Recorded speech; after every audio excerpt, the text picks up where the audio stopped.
we want to keep in mind that it's not necessary for both sides to regard it as an act of war. If just one side regards it as an act of war, then it's an act of war. You're going to war. From the NXT studio in Southern California, this is the Power and Market Report. I'm your host, Albert Liu. My guest today is Richard Maybury. He's the publisher of U.S. and World Early Warning Report, frequent guest of the show, but it's been a while, Richard. Welcome back to the Power and Market Report. How are you? I'm fine. How are you? It's great to hear your voice, Albert. It's been a while. Likewise, Richard. Yeah, thank you for coming back on. It's been way too long. But in a way, it's perfect timing because look at the news. We have, like I said before, figurative and literal bombs being dropped. And this basically falls right into your wheelhouse, doesn't it? So I want to lead with Iran, the action that the U.S. government has taken, which I think technically you would say is an act of war. And I want to get your feedback on what has happened, why it happened, and what it means. Yeah. First thing is act of war. We want to keep in mind that it's not necessary for both sides to regard it as an act of war. If just one side regards it as an act of war, then it's an act of war. You're going to war. So that's the situation we have now. It could be that people in Washington think there's some way out of this that doesn't involve war, but as long as the other side thinks it means war, then that's what it means. So this is a really serious situation, and I think, Americans are not real big on history, especially the history of other countries. And so we might give the audience a little bit of background about where this came from in order to understand more where it's likely to go. And the point that I like to make first is that this goes back to 1945, when President Roosevelt decided by himself to start meddling in the Mideast, and Congress didn't stop him. And so the situation we're in now is older than me. It started a year before I was even born. And the U.S. government has been meddling in the Mideast ever since 1945. It's not a case where the people over there just woke up one morning and decided to hate the United States and to start attacking the United States. This goes back to the decision made by Franklin Roosevelt. So, what followed that? One of the first things that happened after Roosevelt decided to start meddling over there is that Washington got into Iran and started playing political games.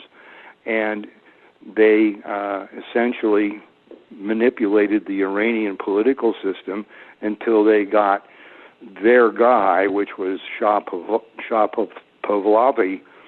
He's usually just referred to as the Shah of Iran. They put the Shah of Iran in power in Iran, and he was not a nice guy. He was a dictator, and there was an awful lot of millions of Iranians who hated him, and they finally overthrew him and put in Ayatollah Khomeini in 1979. So that's the background on this thing. This was not started by the Iranians. This was started by Washington in 1945. And there's just this tit-for-tat war going on between the two sides ever since. And the American people, are never told, this thing was started by Franklin Roosevelt. It's just, it's another thing that the mainstream media just will not talk about. If there's ever a case when the war or the animosities were started by Washington, that kind of disappears down the memory hole. And the Americans are always led to believe that it's the other side that started it. And that is not the case, certainly, in this one. And on top of that, another piece of the background here is that when you look at a map of the area, and try to imagine this in your mind, the area from Poland to the Pacific and the Arctic to the Indian Ocean, plus Africa. That area is what I call Chaostan, meaning the land of chaos, because those areas are almost entirely still tribal. When you look at a map of that area, you see these countries. Well, those countries are all artificial. Perhaps Egypt would be an exception, and perhaps Iran would be an exception, maybe Thailand. But essentially, that entire area is tribal, and there are thousands of tribes that live there, and they have little or no allegiance to their governments. They are loyal to home and family and their local clan. But beyond that, what an American thinks of as a country hardly exists over there.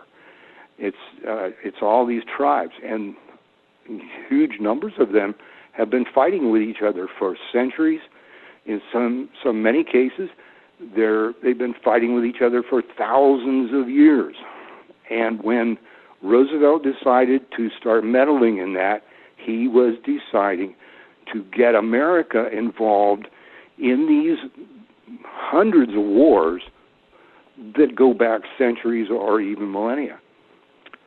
So that's kind of the background to be thinking about as we talk about this subject and as you see events unfold.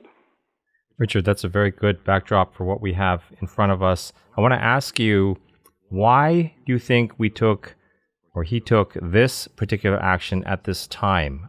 President Obama wasn't willing to do this. President Bush didn't do this. Why Iran? Why now? I wish I could say. I have no idea. There's nothing going on here that hasn't been going on ever since Washington got into the Mideast in 1945. This is just another case, and why? It's a really big mystery to me, because back in the 80s, even Trump was spending his own money to run ads in the New York Times and other newspapers, big ads, big expensive ads, saying the U.S. should stop meddling in other countries, should bring the troops home. The troops' job should be to protect America, not to get into other people's wars. And he's been pretty consistent about that ever since the 80s, and he got elected on the promise to do that, to start, or I should say to stop meddling in other countries. And yet here he is now, just completely changed course. He was doing pretty good for more than 2 years, trying to disengage from the rest of the world militarily, and now he's turned around and he's just adopted the usual U.S. government stance that it knows what's best for everybody else and is entitled to go into their countries and make sure they get it.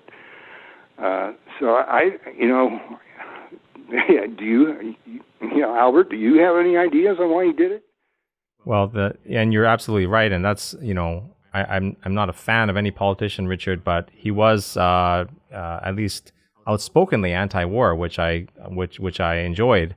The cynic in me sees an election coming up and wonders if that has anything to do with this turnabout. Yeah, you can't dismiss that. If you look back at the presidential the polls about which presidents were most popular and all that, what the polls have always shown is that when a president is in a war, then he's more popular, and it takes a long time for the public to turn against him. So if he gets into a war quickly and gets out quickly, he's a major hero, whether he started the thing or not. That's irrelevant. The American public pretty much sees wars as football games, and they're rooting for the home team, even if the home team is actually the one guilty of starting the war. So it's a very good possibility that he's got that in mind. But as far as I can see, the election for him, he had it already sewn up. The socialists that are the loudest opponents of his are being rejected pretty much by the public because the economy is doing so well and has been for quite a while now. And the economy is the big deal. In every presidential election, the number one issue is the economy, unless we're actually in a war. That's the only exception. If we're in a really big, serious war, that's an exception. But as long as the president generally has the economy on his side, as long as it's going well, he'll be reelected. And so we were in that situation. I mean, the election was his to lose, and I guess it still is his to lose. But why he would go and do this? It's such a risky thing. It's everybody who's into geopolitics knows that wars are not predictable. You can start one, but boy, knowing where it's going to go from there is usually very, very difficult because the enemy always has a vote in what's going to happen, and they generally don't cooperate. And so, I don't know. It's one that, if you're into conspiracies, one thing to think about here about killing Soleimani is that he was a military leader who was very popular, had a lot of the military behind him, and to the civilian leadership, therefore, he was a threat. He could have probably pulled off a military coup without too much trouble and become the military dictator of Iran. So it's not likely that the Iranian civilian leadership was real comfortable with him, and they might have been scared to death of him. And it would have been very easy for them to have notified someone like, for instance, Israel's Mossad, and told them where this guy was going to be at any given time, and set the guy up for the U.S. to kill him. So it could be that they sort of suckered Washington in some way into solving one of their political problems. We'll let the conspiracy nuts go crazy with that one, Richard. Any politician will tell you they're acting in the interest of God and country. And so let's take that for what it is, but explore the other possibilities. And one of them is the economy, which you mentioned. He has a strong economy, which at least they claim is strong, and there's evidence that it's strong, and that's good for re-election prospects. But I'm looking at the prices of gold and oil, which you could say are sort of war futures in a sense. And they've both responded, but they don't seem to be pricing in war. So that's a good thing, right? The market thinks that we can recover from this. Yeah, at the moment, and I would agree with that assessment. We don't really know where this is going to go. And it may well be that the Iranian government is planning some sort of revenge, and they will carry it out, but you don't know when. And it's really plausible that they might wait 2 or 3 years, or maybe 10 years. Their time horizons over there in Kazakhstan are entirely different than ours. Americans think that 10 days is a long time, and over there, 10 years is a very short time. So there's no telling, when they would try it, and so there's just no way to know. So the precious metals and oil may be priced exactly right for the situation we're in right now. It's just to wait and see. Tensions are rising, things are getting worse. Another factor to keep in mind about the Mideast, especially, is that I used to have a friend who was Iranian, and he taught me a lot about that area. And one of his favorite sayings was that in the Mideast, whatever appears to be happening isn't what's happening, and whoever appears to be responsible isn't who's responsible. I'm curious, is your friend no longer with us? Is he no longer your friend, or is he no longer Iranian? Just because of life circumstances, I haven't seen him in a long time. Okay. Actually, he was a lot older than me, and I'm no spring chicken. So But he did teach me a lot, and that was one of the main lessons. You don't really know what's going on over there because the Mideast, and especially Iran, which is really Persia, that is the birthplace of covert warfare. Those people invented it back about 1,000 years ago, and they are really, really good at it. So you just don't know. You don't know what is really going on. But I would bet you a lot of money that what appears to be happening isn't what's happening. Very interesting. If you look at crude now, back up above $60 a barrel, this is actually not a bad thing if you consider that the U.S. is the marginal producer here, and there's so much high-yield debt that has been issued by oil producers. So what do you think about that as being a plus for the economy? Well, I don't like the debt. I never liked debt. But the fact that debt is maybe serviceable at this price. Yeah, well, that's definitely a help. I'm kind of worried about the shale oil, though.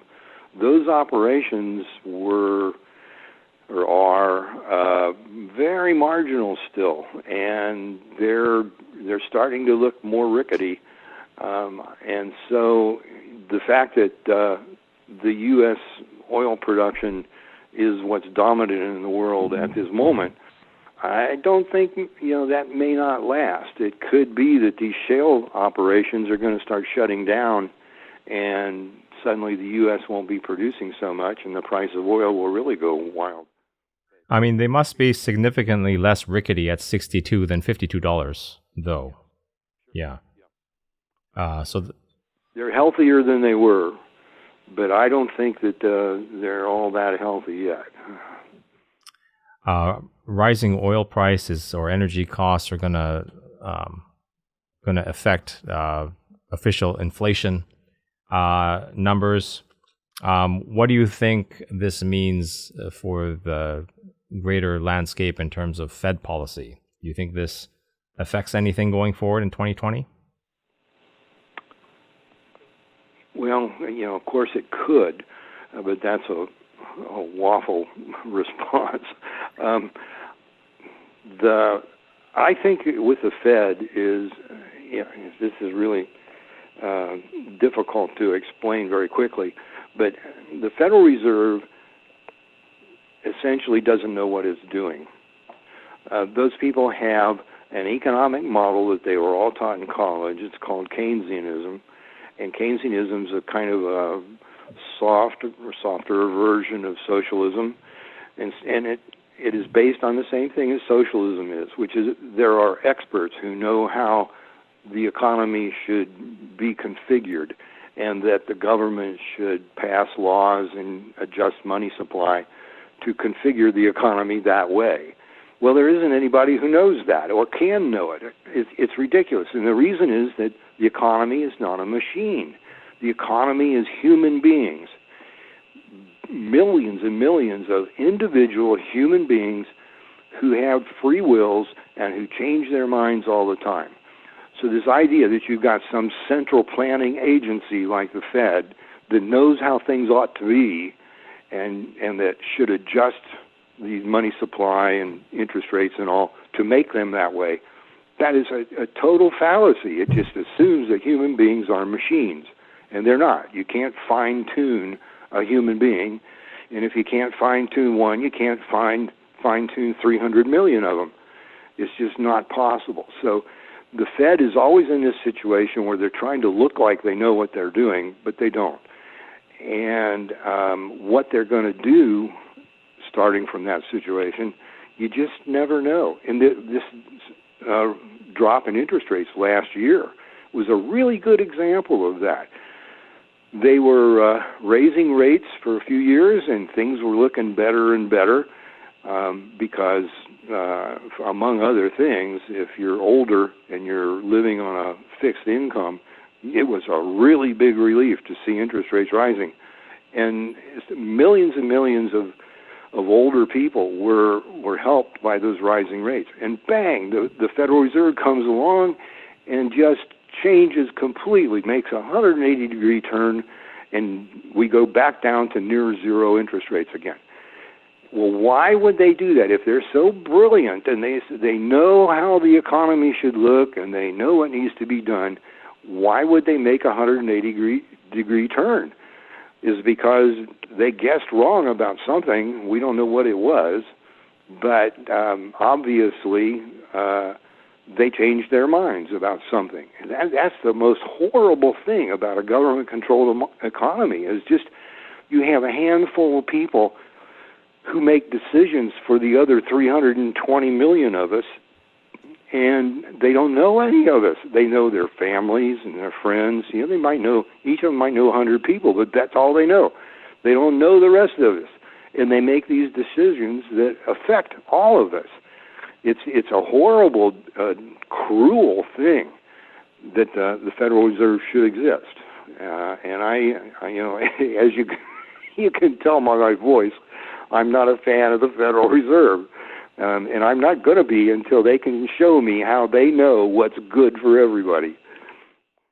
Richard, if I had to guess as to what their course of action would be for 2020, I would guess that they would want to at least avoid the appearance of influencing an election, a presidential election especially. And so whatever they were going to do, they would want to get it out of the way early.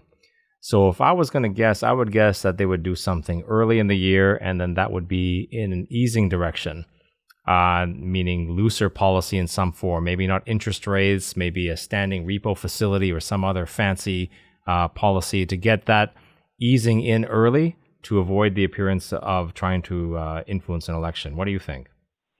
I think I agree with every word you said. Maybe you should be interviewing me. Yeah, I think you hit the nail on the head there. They don't want to look political. They are political, but they don't want to look like it. And so whatever they're going to do, they're going to get done pretty early, and then they'll sit back and try to disappear for a while. So you seem pretty confident that Trump has a good shot at this. What about the newcomer like Mayor Bloomberg?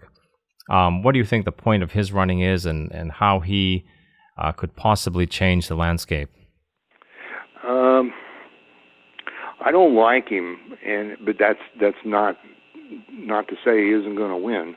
But I think there's very little chance that he would. He's not all as popular in New York as he's made out to be. There were things that he did that didn't make him a darling of a lot of people. I mean, he has this burden of the fact that he's just very, very wealthy. And a whole lot of people, especially leftists, will hate him just for that reason alone.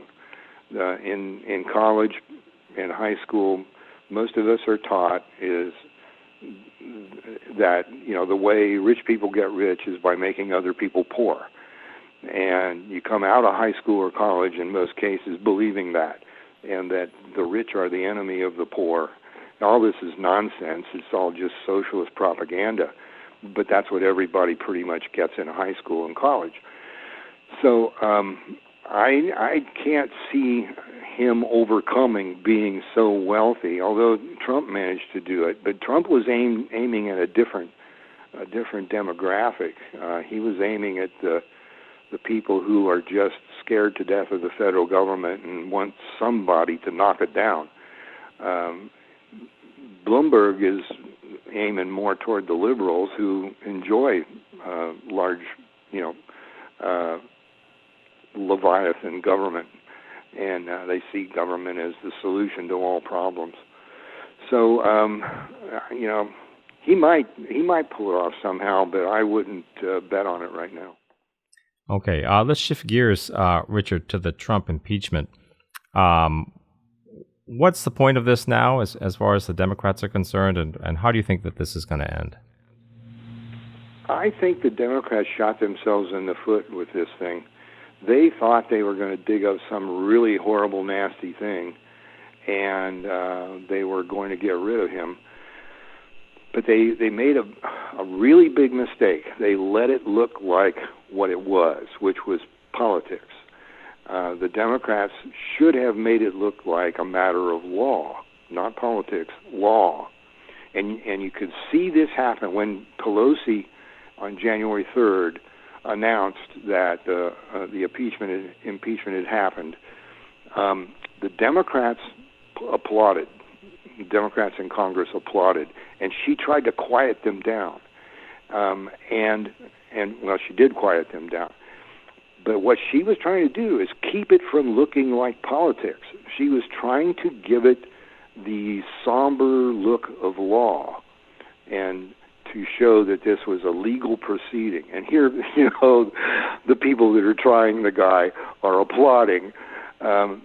Real bad signal that was sent. And I think that, the mainstream press has pretty much ignored that, but it was very important that she and apparently the rest of the Democratic leadership realized that they went and accidentally created a circus, and that it is just political. It's not a matter of law.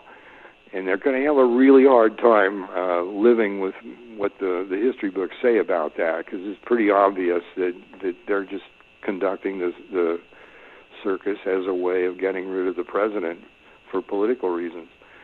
It was really interesting to me to see that she would react that way. It was really clear. I mean, she was angry at them for applauding, because I think that blew their cover. Richard, if this is just politics as usual, has the market priced in any risk premium at this point due to that uncertainty, or do you think it's just at this point a non-issue? I think at the moment, at least, it's just a non-issue. The public, the Democrats were doing it as a way of gathering the public around to their side and getting rid of the president, and it didn't work. And, that I think they're in a situation now where they don't know what to do, and that's why she's sitting up there on the paperwork and won't send it to the Senate. They can't figure out what they want to do from here on out, because if they pursue it further and further, I would guess that the majority of the voters will just get more and more angry at them for playing politics. So it's I wouldn't want to be in their shoes. I think they made a big mistake. So, Richard, I think it's an indication, a reflection of the current climate we have, that we've been talking for 30 minutes and it's almost been all about politics and not about investing. But you do talk about investing in your letter, which I've been reading. I realized today that I've been reading it for almost 20 years at this point, maybe 17 years, something like that. I was early 2000 subscriber. And it's interesting, the expression, the more things change, the more they stay the same. So here we are back in this situation again, which is, not unlike where we were at, in the end of the 20th century, beginning of the 21st. So what are you watching now? You must be watching sort of defense industry, that complex, commodities. Tell me about what are you looking at now in terms of this investments or opportunities in this climate? Well, you mentioned gold before. And I'm always an advocate of gold, and it goes through cycles. But if you look back at gold over the last 40 to 50 years or so, I mean, there's been very few investments that can come close to the performance that gold has put in, and that is to a large extent, not completely, but to a very large extent, because people don't trust governments. They know governments are out to get them, and gold is one of the ways of protecting yourself. The government can't create gold on a printing press like it can paper money. So gold is done really, really well, and governments are getting more and more crazy. So it's likely that gold will continue rising. And beyond that, my other favorite, as you know, since you've been subscribing for so long, and I appreciate that, thank you, is the defense stocks. Since the year 3600 BC, there have been more than 14,000 wars. And so it's a very good bet that we're going to be in more wars, and other people are going to be in more wars, and they're going to need the weapons and equipment and supplies that the defense industry produces. And so since you can look at the charts, it's very easy to do. Just get on the internet, look up General Dynamics, Lockheed, Huntington Ingalls, Raytheon. Look at how they have been doing. Northrop Grumman too. Those are ones that I've been recommending ever since 1990, when everybody else was singing praises to the new era of peace and brotherly love that would follow the collapse of the Soviet Union. I was saying, look, that area is tribal. The tribes are going to go back to fighting with each other. Look out and buy the defense stocks. And boy, if anybody took my advice back there, they are a really happy camper. And I'm just saying it's going to continue. 14,000 wars, it's going to continue. And therefore, there's hardly anything that's as low risk in the long term, to me, as the defense stocks.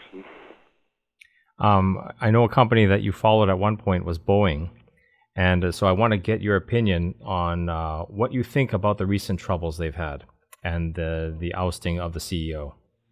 Yeah, I have not recommended Boeing in probably 10 years or so because I don't like the fact that so much of the company is devoted not to defense but to the civilian stuff, and for a variety of reasons. But mainly, I'm even more scared of Boeing now than I have been for 10 years. And the reason is I think that the new management is probably better than the old management, but basically they have the same disease, which is they are addicted to computers. And if you saw the Wall Street Journal report, it was 2 or 3 days ago, I believe, the Boeing now is going on a crash program to increase the amount of computerization of those airplanes as much as they possibly can. They're going whole hog with it. That's going to be their main goal, is to make those planes completely computerized to the point, or almost to the point, where you don't need a pilot anymore. And they're admitting that. And so I think that's crazy. If you look at, this is another one of my hot spots, my hot buttons is the hacking of the computers, of everybody's computers, the cybersecurity and cyber war. That's getting worse and worse by the month. And I've been recommending cybersecurity stocks for like 3 or 4 years, now more than that, maybe 6 years. Boy, those have done great, and I think they're going to be fantastic because the cyber war is going to continue. And how these Boeing guys can think that they can build a computer that's not going to be hackable, that they can put in those planes, there's no way you'll convince me of that.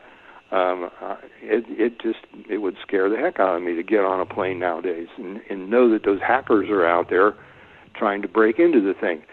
The Navy and the Air Force, the most sophisticated jet fighter in the world is the F-35, which the Navy and Marines and the Air Force are buying, and they can't keep it from being hacked. Now you think about that. If they can't keep the F-35 jet fighter, the most sophisticated plane in the world, from being hacked, well, how's Boeing going to keep an airliner from being hacked? So if I don't own Boeing, and if I did own it, I'd get rid of it as fast as possible. Yeah, a lot of people feel the same way. I think Richard, before I conclude, I want to get your thoughts on energy stocks just in general. It's been a while since we've talked about this, but how has the shale fracking revolution changed the way you look at energy stocks and energy service companies? Well, I kind of see it as a booby trap, which I was kind of explaining before. I don't think that the technology is as profitable as it was expected to be.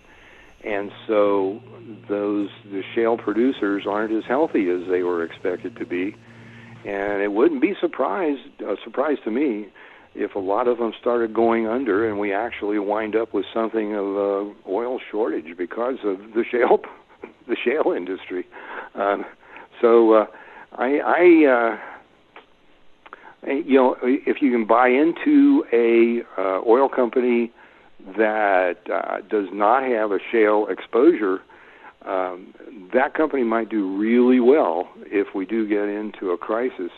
Now, of course, maybe the war in the Persian Gulf will get a whole lot worse, and oil supplies from there will be cut off, and the shale industry will be rescued. I don't know. It's really hard to say, but I do not think the U.S.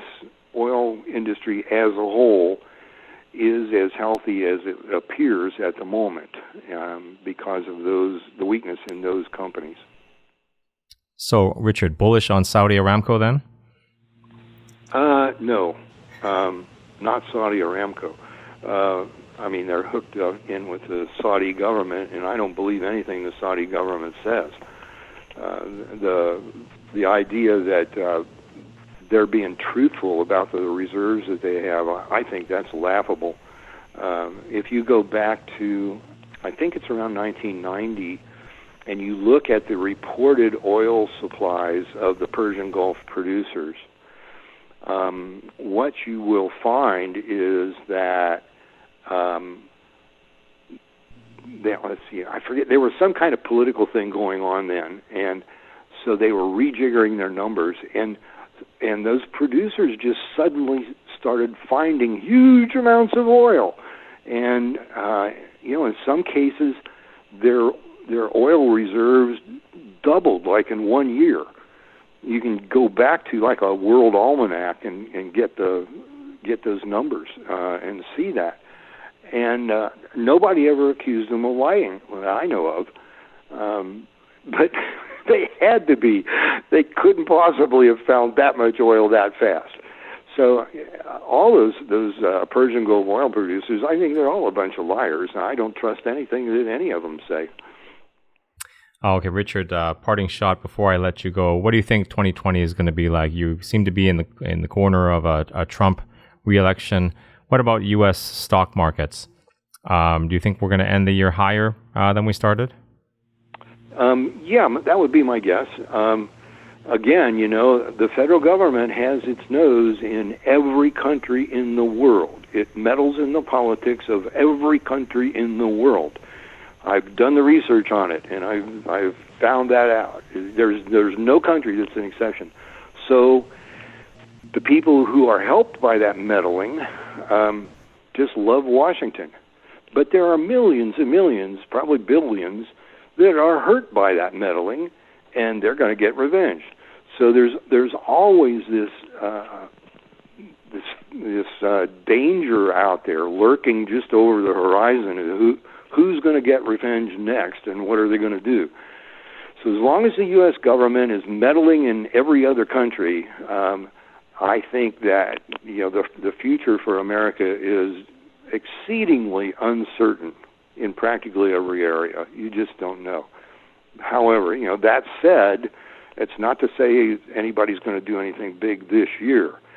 And if they don't do anything big this year, then I think the chances are very, very good that Trump is going to get reelected, and that will put him in a position, since he doesn't have to worry about getting elected again, put him in a position where he can really tear loose on tax reduction and regulatory reductions, and that will give the economy a really great boost on top of what it's already had. So I'm cautiously optimistic that we are headed for a really tremendous boom here, and the stock market will just go nuts. Very interesting. I want to thank you, Richard, for joining me again, and we got to do it again more frequently than this. Please tell the listeners and the viewers where they can find you online. Well, I'll give you the phone number first. It's 800-509-5400.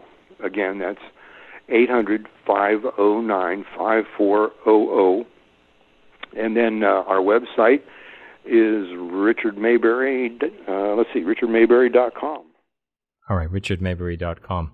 Yeah, and millennials might need instructions on how to use that phone number. You just kind of like dial it like you're texting, but you actually talk into the handset. Richard, thank you so much for coming on again. I really look forward to next time, and hopefully your prediction is right, and we have another great year in the market. Thanks, Albert. It's been a lot of fun, and let me congratulate you on the job you do. Just having some alternative view to the mainstream press is so refreshing, and Americans need it so much. So my personal thanks for doing the work you do. Thank you so much, Richard. Thank you, Robert.